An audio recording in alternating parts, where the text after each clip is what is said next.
And welcome back. It's time for this week's Capitol Report with Pat McGuigan of CapitolBeatOK.com.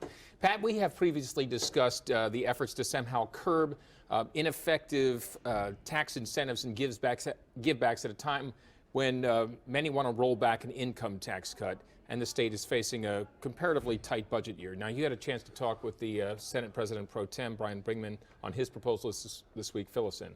Yeah, it's really, there's two distinct things here with about, 5 or 6 subparts, but the thumbnail is that the key issue is that the budget process for a long time now has been distorted by this off-the-top money, which the money comes in, and before the legislature ever gets a chance to look at how to appropriate it, it's going directly to certain prearranged purposes, sometimes actual payouts to businesses in the form of economic incentives, other times foregoing resources that would be coming in to fund the whole budget. Some of these are good, some of them are a little weaker.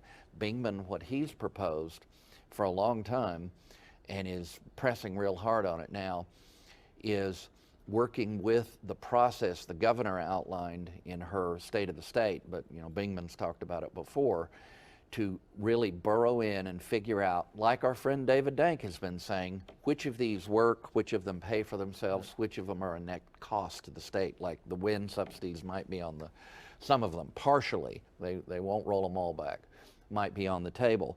So then the other issue, closely allied to it in the near term, is this year's state budget, $600 million and change less than they had anticipated spending.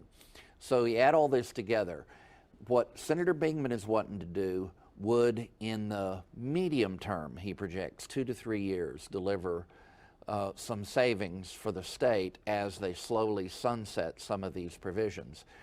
Closely related to that, Senator Jolley began the line-by-line, item-by-item look at all the lead agencies, the half a dozen or more state agencies that actually spend about 90% of the money. That's just getting started. So there's two things, long-term and short-term, and they're converging. I'm hoping in 2 to 3 years we have a better budget process. Yeah.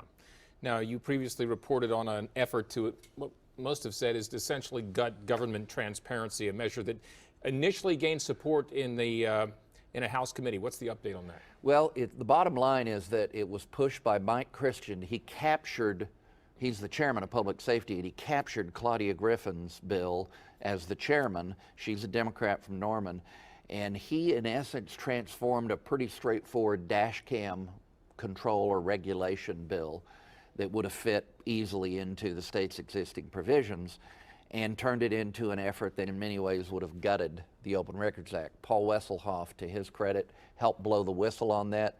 They worked hard together, and it looks like that bill's not going to survive in anything resembling that amended form. All right. And you had a commentary on a benefit for preschool special needs children that was implemented this winter.